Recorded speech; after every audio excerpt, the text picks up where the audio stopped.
Anatomía del oído medio. El oído medio es una cavidad área compuesta por tres espacios, comprendida entre los tres elementos que constituyen el hueso temporal. Su parte central, denominada más frecuentemente caja del tímpano, contiene el sistema timpánico osicular que transmite la onda sonora del mundo exterior al oído interno. En una misma línea recta se encuentra hacia atrás los anexos mastoideos y hacia adelante la trompa de Eustaquio, que comunica la caja con la rinofaringe. Embriología. El oído medio tiene un origen endoblástico y aparece al principio por un divertículo primario anterior. Se desarrolla a partir de la primera bolsa braquial. Este divertículo se interpone entre el oído interno y el oído externo, englobando los huesecillos y entra en contacto con el conducto auditivo externo para formar la membrana timpánica. La irrigación está dada por los pedículos vasculares de la carótida externa e interna y arteria vertebral que llegan a la caja. Arteria timpánica anterior proviene de la maxilar interna. Arteria carótico-timpánica nace de la carótida interna y va a la pared anterior de la caja. Arteria timpánica superior, rama de la meningia media e irriga la pared medial, el receso epitimpánico y el músculo tensor del tímpano. La arteria petrosa superficial, rama de la meningia media para la pared medial del receso epitimpánico. Arteria timpánica inferior, nace de la faringe ascendente y llega a la pared inferior de la caja. Arteria estilomastoidea, rama de la aurícula posterior para la pared posterior de la caja y estribo. Arteria mastoidea, rama de la occipital para la parte posterior del mastoides. Arteria de la trompa de Eustaquio, rama de la arteria meningia media para la parte ósea de la trompa. Su parte cartilaginosa está vascularizada por vasos que provienen de las arterias faringe ascendente, palatina ascendente y vidiana. La inervación. La inervación motriz, el músculo del estribo está inervado por el nervio del estribo. Rama del facial. El músculo tensor del tímpano es inervado por el mandibular, la rama del trigémino. Inervación sensitiva. La membrana timpánica está inervada por el nervio auriculotemporal, la rama auricular del vago, la cuerda del tímpano y el nervio intermediario del facial. En la caja, su inervación sensitiva la realiza el nervio timpánico o de Jackson. El sistema venoso está dado por el plexo pterigoideo, vena meningia media, seno petroso superior, golfo de la yugular o seno sigmoides y plexo faríngeo. El sistema ganglionar está dado por los ganglios retrofaríngeos y los ganglios laterales profundos del cuello. Fisiología del oído medio. El oído medio, a través de la cadena de huesecillos compuesta por el martillo, el yunque y el estribo, se transmite la energía sonora que llega a la membrana timpánica hasta el oído interno. El mango del martillo se encuentra firmemente unido a la membrana timpánica a nivel de uno de sus ejes radiales. El martillo se enlaza sólidamente con el yunque por la articulación incudo-malleolar. El yunque, por su rama larga, se articula con la cabeza del estribo mediante la articulación incudo-estapedia. El estribo tiene su platina que se inserta en la ventana oval. Al vibrar, la membrana timpánica traspasa su movimiento al martillo, el martillo al yunque y este al estribo, el cual a través de la ventana oval transmite la vibración al oído interno. La cadena de huesecillos. Estos huesos indispensables para la audición son los más pequeños del cuerpo humano. Tienen una longitud de 18 milímetros, también conocidos como osículos auditivos.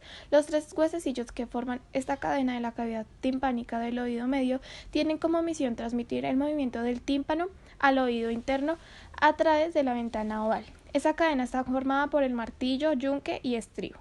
Su función principal es transmitir al oído interno los sonidos captados por el tímpano mediante pequeñas vibraciones. El martillo. Es el primero de los tres y efectivamente se llama así por su forma de martillo. Es el nexo de unión del oído medio con la faringe y transmite los sonidos mediante vibraciones al yunque.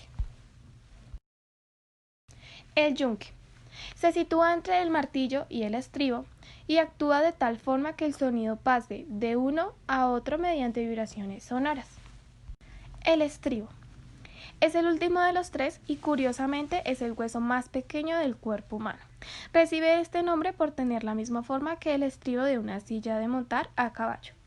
Este hueso es el que recibe las vibraciones de los otros dos y por consiguiente es el que envía las vibraciones sonoras al laberinto, es decir, al oído interno. Membrana timpánica. La membrana timpánica recibe también el nombre de tímpano. Este separa el oído medio con el oído externo. Cuando la onda sonora alcanza la membrana timpánica, hace que la membrana vibre. Estas vibraciones son transferidas posteriormente a los huesecillos del oído medio. Los huesos del oído medio transfieren las señales vibratorias al oído interno. La membrana timpánica está compuesta por una membrana delgada de tejido conectivo cubierta por piel en la parte externa y por una mucosa en la superficie interna. Ambos lados por una parte de epitelio plano estratificado y un epitelio cubierto simple. Trompas de Eustaquio. Se extienden desde la caja del tímpano hasta la región nasofaringea. Está cubierta por mucosa que es la continuidad de las fosas nasales de unos 4 o 5 centímetros de longitud, revestido por mucosa. Establece comunicación entre la parte anterior y superior de la caja timpánica y de la parte superior de la faringe. Normalmente se encuentra cerrada, pero se abre cuando una persona bosteza o traga, protegiendo las delicadas partes del oído y de los cambios bruscos de la presión del aire. Si las presiones no están equilibradas, el tímpano no puede transmitir las ondas sonoras de manera eficiente a través de la cadena de huesecillos hasta el nervio acústico. Histología de la trompa de Eustaquio. El tubo se compone de dos porciones básicamente, una porción cartilaginosa y una porción ósea. Está cubierto por una capa de mucosa internamente. Está compuesto por una capa de epitelio pseudoestratificado cilíndrico ciliado con células calciformes que unen al epitelio con el periostro o el pericondrio del esqueleto de la trompa. Irrigación. Arteria palatina ascendente, rama faringea maxilar interna, arteria del conducto trigoideo, arteria faringea ascendente, arteria meningeal medial y también cuenta con un músculo, el cual es el músculo tensor del velo del paladar. Hueso temporal. Es aquel que cumple la función de proteger el órgano auditivo. También es el encargado de albergar los órganos que hacen posible el proceso de audición. El oído medio se encuentra excavado en la parte petrosa del hueso temporal, siendo esta la parte escamosa y timpánica. Porción escamosa. Su superficie es lisa en la parte externa y un poco convexa en la parte interior.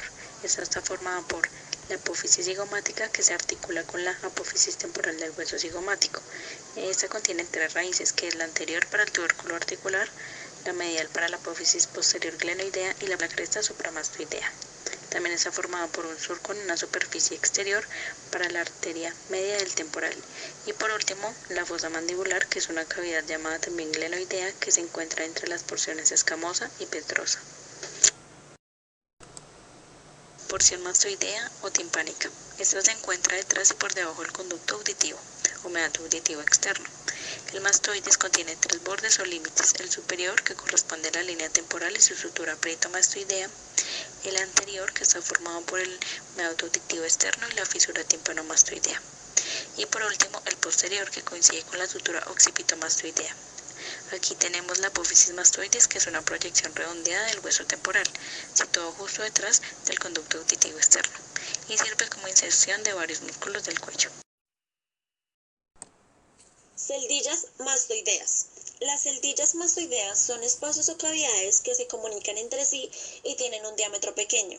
Estas pueden dividirse en 5 grupos: celdillas superficiales, que se ubican por fuera del antro; celdillas subantrales, ubicadas en la punta de la AM o de la ranura digástrica; celdillas preantrales; celdillas retroantrales, ubicadas cerca del seno lateral y prolongaciones de estas celdillas que se pueden desarrollar en la escama del hueso temporal o inclusive en el hueso occipital. Además, se pueden clasificar en mastoides neumáticas, que pueden ocupar todo el espesor de la AM; mastoides neumatodiploicas, dispuestas en grupos separadas por tejido esponjoso; mastoides diploicas, falta de células mastoideas y la apófisis mastoidea está formada por el tejido esponjoso; mastoides esclerosa, falta de las células mastoideas y la apófisis mastoidea está formada por el tejido compacto. Las celdillas mastoideas también están representadas por cavidades irregulares del hueso temporal, y su papel en la audición es servir para aumentar la cavidad de la caja timpánica. El hueso temporal, en el que se forman las celdas mastoideas, al principio está formado por peñasco, escama y porción timpánica. Estos huesos se sueldan unos a otros alrededor de las primeras hendiduras braquiales que forman la mucosa del oído medio.